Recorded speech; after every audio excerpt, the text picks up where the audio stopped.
Welcome to Healthcare Perspectives, a podcast by Siemens Healthineers about medical breakthroughs with the power to improve lives everywhere. Today, Siemens Healthineers President of Diagnostic Imaging, André Hartung, talks with radiologists André Persson and Fabian Bamberg about the potential of photon-counting technology for computed tomography or CT. We'll also check in with Siemens Healthineers head of CT physics, Thomas Flohr, the man behind this groundbreaking development. What we do not want to do is just provide another CT that produces somewhat nicer images. We want to provide a clinically meaningful tool that is able to influence and improve clinical decisions. And we'll visit Christian Schröter at the Siemens Healthineers Crystal Center to follow the crystal components of the photon-counting detector on their journey in production.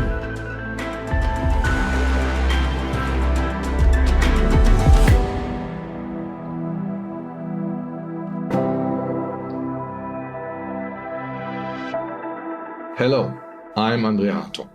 For decades, CT scanning has been the method for visualizing and monitoring disease and injury. But there was a limit to what its images could show us.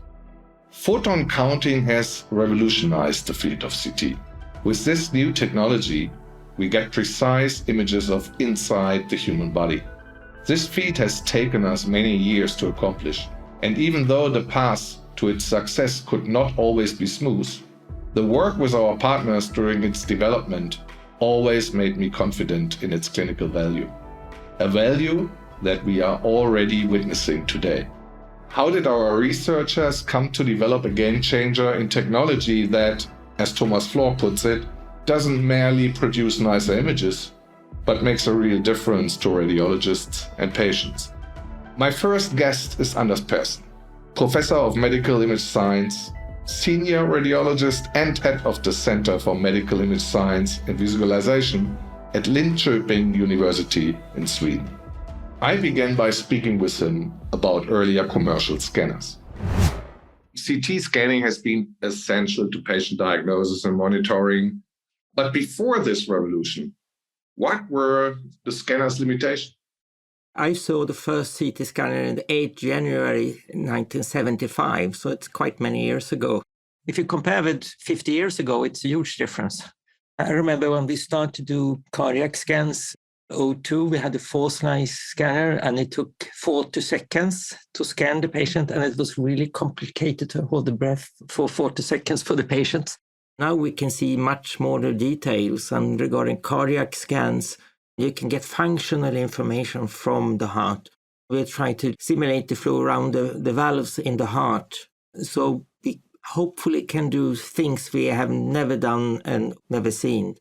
It's a quantum leap, I think, for the patient, for the hospital, for the taxpayers, for everyone. To acquire this information from a CT scanner, Thomas Flohr's research team needed to get granular. This meant investigating an infinitesimally small unit of light, the photon. But what exactly are photons, and how has counting them led to such impressive changes in the image? Thomas explains. Light can be considered as a stream of particles, and these particles are called photons, and these photons are the smallest units of light or other forms of radiant energy. And that's the same for X-rays. X-rays are just a form of light. Current CT scanners use energy integrating detectors, which measure the collective signal of many photons rather than counting them individually. If you think of a very, very simple picture, then think of an X-ray tube as a watering can, and the X-rays are the water drops that come out of the shower head. The resulting image can be considered a bucket that catches these water drops. So we just fill this bucket with water. A conventional detector can only measure how much water is in this bucket. With photon counting, however, we can count individual photons These are the water droplets in Thomas' analogy, and we can count them at speed. A photon-counting detector can tell us, okay, there are 5 liters of water, but these 5 liters consist of 135,000 individual water drops. And a photon-counting detector can tell us the size of each individual water drop. So it can give us much more specific information. By counting these photons, this technology considerably improves the image from the CT scan. Because the different tissues in a human body, they absorb the X-rays with different energy in a different way. A conventional detector just gives you the overall X-ray absorption. So like a black and white film. It just tells you how bright the light was at a certain pixel in the image. The photon counting detector now tells you also the color at that specific pixel. So just by looking at the different X-ray absorption, at the different X-ray energies, at the different X-ray colors, gives you an indication of the materials the human body is made of. Muscle absorbs X-ray differently from bone and from fat tissue and from tumors. And because of this, each element will show up differently on the scanner. This can be used for much more refined applications that give you then the means to better characterize diseases, to better characterize certain tumors in organs, to tell if an organ or if parts of an organ are supplied with blood or not, to just improve differential diagnosis.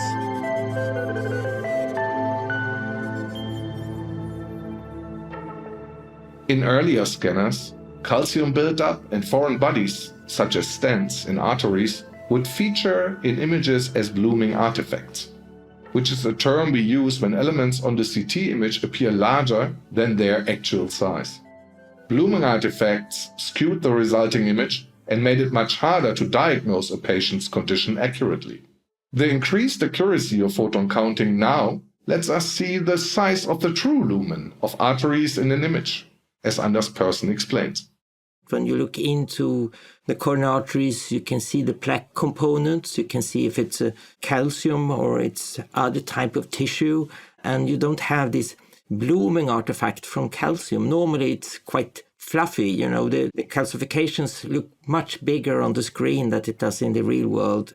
You can see the lumina really well. You see the IV contrast only, and then you can tell, no, this is not significant. We wait, we don't do anything. These sharper visuals mean that radiologists can be more precise in their diagnosis and potentially reduce the number of unnecessary exams for patients. You don't need to send patients unnecessarily to the cath exams. 50% of all the cath you do, it's unnecessary. It's really a costly exam, and there are also risks with this exam. It's invasive. Often you need to stay at the hospital one day also. Photon counting CTs are also good news for both very old and very young patients, and those who might have been previously excluded from the procedure due to the risk from radiation. How do you see photon counting impacting the dose levels being applied? It will be lower, absolutely. When we started to do clinical cardiac scans for the coronary arteries, it's almost soon 20 years ago. It's around 22 millisievert in those one exam. And now it's maybe 1 or below 1 millisievert. So it's a huge difference. You can have much, much better images with the same dose. The same low radiation dose, you can get much, much more clinical information out. So that's important for the patient. We can use this clinical information alongside other diagnostic tools to help predict a tumor's likelihood of developing into a dangerous growth. Some such tools are biomarkers. Can you give me a little bit of your outlook into the future when it gets to photon counting, AI, and biomarker research? There's quite a lot of studies that has shown that you can predict if a certain type of chemo will affect the patient only from the CT image. You can use the genome. You can use the patient record data, liquid biopsies, so you have a blood sample from the patient, to combine that with the data from the scan data and hopefully predict if a treatment is going to work. The next step in the future will be use small robots like nanoparticles. They are so small you can't see it with your eye. And you can send them in and they can do things in the body. And you can see them then with photon-counting CT. You can steer them to a tumor, for instance, and then you can see it. You treat it only there, and then you can skip all the other adverse events that you will have when you treat patients with the conventional stuff you have. For instance, we can inject a tumor directly in a theranostic procedure, a combination of therapeutics and diagnostics. You can also use up to 3 different types of contrast agent at the same time and color code them. That's not possible with the conventional scanner. It's like you have a color image, so to say, in the brain instead of a grayscale image. And that's extremely important for the clinician, because it's easier for the clinician to explain for the patient why they need to operate and explain also pro and con with a treatment. Nevertheless, Anders Persson notes that some work remains ahead of us. The Hounsfield value, which is used to calculate the water, air, and blood composition of body tissue and tumors, is crucial to monitoring tumor growth. And yet, even with photon-counting CTs, this value is still not 100% accurate. It is one of the many challenges that Anders Persson's research team is tackling at Linköping University's Center for Medical Imaging, Science and Visualization. At the center, Anders is also using photon-counting scanners to train the next generation of radiologists. If you open an anatomy book, everyone looks the same. But in the real world, it's not so.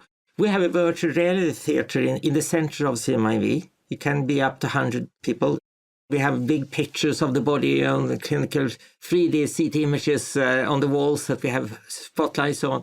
And then we have a massive, really high res wall. And we can go through the body in real time in 3D. And I can show them that everyone it's different inside. We go in to see how far it is, the distance between the sternum, the bone here, and the heart, and the spine. This is the future. It's a good feeling for me also to show what we can do today. And radiology is not dead. So why did the development of photon-counting scanners take so long? Part of the problem lay in the time it took to grow the crystals at the quality required for use in the detector. These crystals are a compound of cadmium and tellurium, Thomas Flohr explains. When we started with the development of photon-counting CT 20 years ago, then we were quite aware of the potential benefits of these detectors. But unfortunately at that time there was no detector material available that could meet the high requirements of medical CT. These requirements are quite tough. These crystals need to tolerate a quite high X-ray fluence rate. They need to be very homogeneous. They need to be produced in a very reproducible way. And we need to produce large crystals. So a CT detector is quite big. So we need to cover large areas with these crystals. And all this was not available 20 years ago.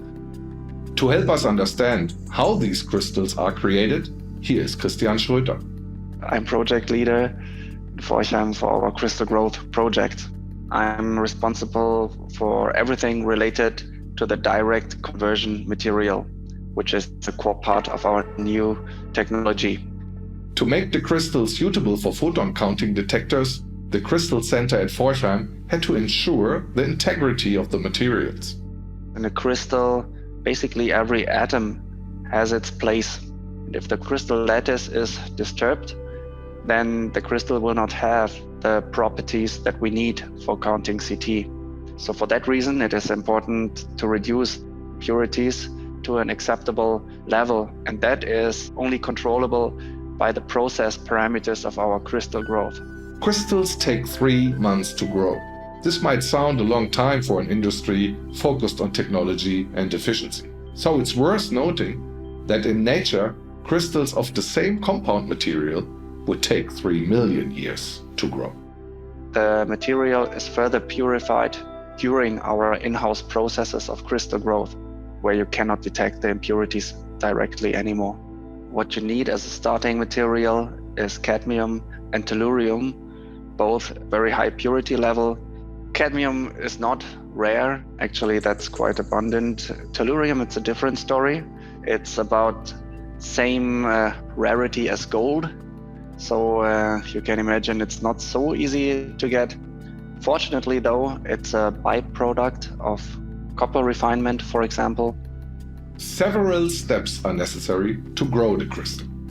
First thing you do is you have to clean the outside of all the materials inside our lab.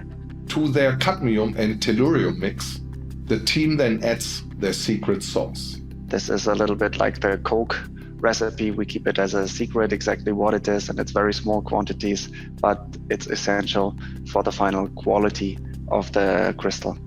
If you just put cadmium and tellurium together, just the electrical properties that you need will not be met. We are talking about very small quantities here, which can have a great impact. The next step requires the team to coat their ampules. These are large oblong glass containers with carbon. It's another protection layer during temperature treatment. Inside these ampules, they pack their cadmium and tellurium elements along with the secret ingredient before heating them in an exothermic reaction. And then we're going into the next step, which is our actual traveling heater method approach to grow cadmium telluride. This process takes almost 3 months. And what happens there is every atom has enough time to find its place and you are growing the perfect crystal. This entire process takes a small army of skilled workers. Physicists, chemists, mechanical engineers, furnace designers, and crystal growers. Earlier, Anders Persson touched on the kinds of data that we can now amass with photon-counting CTs. But what happens when we have all these data? And how can we rise to the challenge of processing information at such quantity? This is where I pick up the conversation with my next guest. We are interested basically in the digital information that is generated by the detector itself. This is Fabian Bamberg. I'm the chair of the Department of Radiology here at the University Center at the University of Freiburg in Germany. Fabian Bamberg's department forms 1/3 of the PC3 photon-counting consortium, which addresses the potential of this technology in a clinical environment. Established in 2021, the PC3 comprises the university hospitals of Mannheim, Tübingen, and Freiburg. The PC3 is currently investigating how the vast amount of information that photon-counting CDs produce can be managed. What is your experience and how do you deal with that? You know, the world nowadays is very complex in modern medicine, and information on characteristics of disease processes are so important that all information that we can get of a disease state is critical for decision making. So just adding more information on what we see and what the disease represents will be essential to just make better diagnosis, predictions, and disease characterization. I think what we need right now is computer power and computer facilities that help us in managing those pieces of information. And even at the scanner itself, we're not even fully exploiting all the features that are available on the scanner just because the technology itself is not fully ready yet. So we are working on it. We had to upgrade our server system here in Freiburg just to be able to handle it. And we are currently installing even advanced hardware just to be able to manage all of this. Fabian echoed Anders Persson's comments that processing these data is the next crucial step in our research and development. That's really the current limitation that is limiting the widespread use. We need a helpful hand by things such as artificial intelligence, just to be able to sort information, make that perhaps visible, prioritize information, and then perhaps also find a way how to get that into an integrated state. And this is to say nothing of the potential burden that the digitalization puts on radiologists. It's not that everybody who is a trained radiologist has a deep insight into digitalization. So you are responsible for teaching your entire staff. What kind of a challenge is that? And then how do you handle that? We are one of the largest hospitals here in Germany. And obviously we have a huge load of young radiologists being trained, and we try to expose them as early as possible to new technologies so that they get acquainted with the recent developments. And I think the curiosity that drives radiology, has been driving radiology, is also important for our folks here and our trainees. I also wanted to know Fabian Bamberg's view on how photon-counting CT could help to push research further. What is your view on photon-counting CT in the context of biomarker research? Biomarker information, I think, will be essential and will help us in really guiding us towards personalized medicine, where radiology needs to be a central part. I think the field has been developing quite substantially, because initially we perceived imaging information and images as something purely diagnostic. And we said, there's disease and there's no disease. But we learned over the years that, imaging is just providing a set of information on a status of diseases or normal physiology. And then we have a gray zone where we don't really understand what is in between, So learning that there's a gradual increase of pathology over time, we need to put that into a context of many other information that become available and really characterize the disease more accurately. Fabian is optimistic about the future of photon counting in a clinical environment. I think the likelihood that the new technology will be cost-effective also in different clinical settings is very, very high. For instance, for cardiac imaging, there's still a high proportion of patients that cannot be sufficiently imaged by CT, but that potentially would really benefit from the technology. And those patients are currently referred for invasive angiography with really increased cost and risk associated with it because of an invasive procedure. So if those, for instance, would end up being similarly or better managed by using photon counting technology, that's an easy calculation.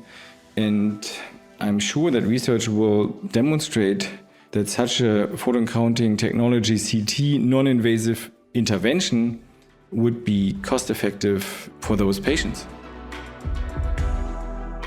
Challenges like the ones my guest outlined are a necessary part of any new technology's development. For us, sharing ideas with external institutions and partners is critical for progress. Clinical partners like Fabian Bamberg or André Persson, they are really essential for us so that we can fully realize the clinical potential of this new technology. And these clinical collaborators also help us focus on those areas where significant clinical impact is expected. They also provide us with feedback that is more short-term, that helps us improve our system and our algorithms. It took Thomas Flohr's team 2 decades to get to where we are today. Of course, what excites us most of all about photon counting technology is its clear immediate benefits to the people who need CT imaging as part of their diagnosis. Photon counting scanners reduce the risk of radiation for patients, and they also produce clearer images. Images that will help radiologists accurately identify the signs of illness and disease before they have the chance to develop. You've been listening to Healthcare Perspectives, a podcast by Siemens Healthineers. We pioneer breakthroughs in healthcare for everyone, everywhere.